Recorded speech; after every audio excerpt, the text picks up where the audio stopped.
Yes, alright. Magandang araw sa inyong lahat mga best friend. So ngayong araw mga best friend, ang ating project ngayon is TMX Supremo na naman. Paulit-ulit na lang mga best friend. So yung kanyang motor mga best friend is walang kuryente mga best friend. So kayong mga best friend, kapag kayo ay meron ganitong motor, para sa inyong video na to mga best friend. So i-check natin mga best friend yung kanyang stator, no? Sa pag-test ng stator ng Supreme mga best friend ay kailangan meron tayong test light, no? Yung kabilang clip ng ating test light, i-clip nyo sa body ground. Din yung tatlong yellow wire, i-test nyo isa-isa. Then habang kinikik nyo yung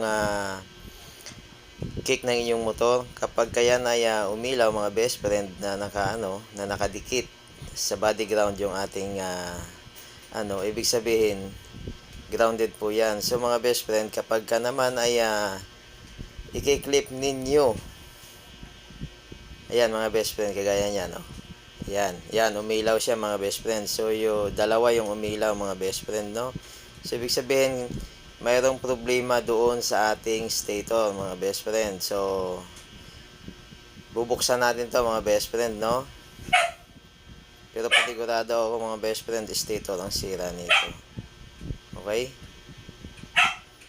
So buksan muna natin.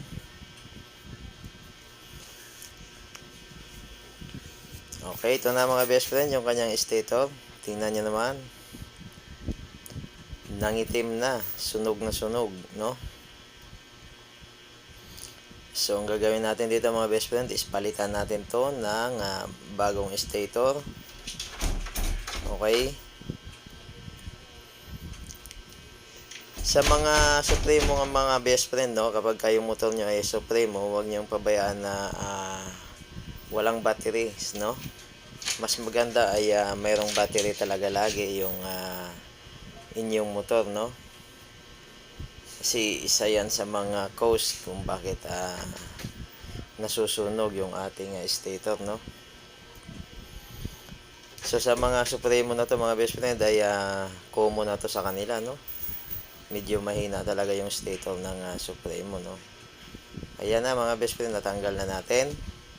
Okay, kakabitan na siya natin ng panibagong stator.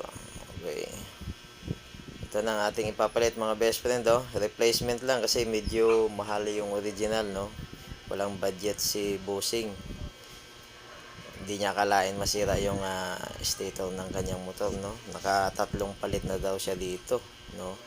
So ito na mga best friend, no? Yung ating bagong stator. So ibalik na natin. Okay, yan. Okay na. Naibalik na natin siya mga best friend. Okay.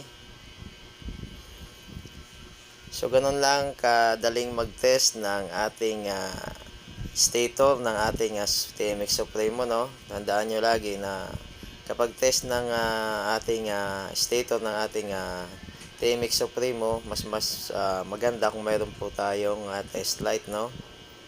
Para mas madali nyo siyang ma-diagnose. Kung wala man, kung mayroon kayong multimeter, mas better din yun. Mas maganda na rin yun. Okay? So, okay na siya mga best friend. Umandar na. Okay, goods na goods na. Alright. Okay. So, yun lang. Magandang araw sa inyong lahat mga best friend, no? See you in my next vlog. Salamat sa lahat ng mga nagsasubscribe. Kahit na medyo madalang ako nag-upload ng aking video mga best friend. Maraming salamat sa inyong lahat, no?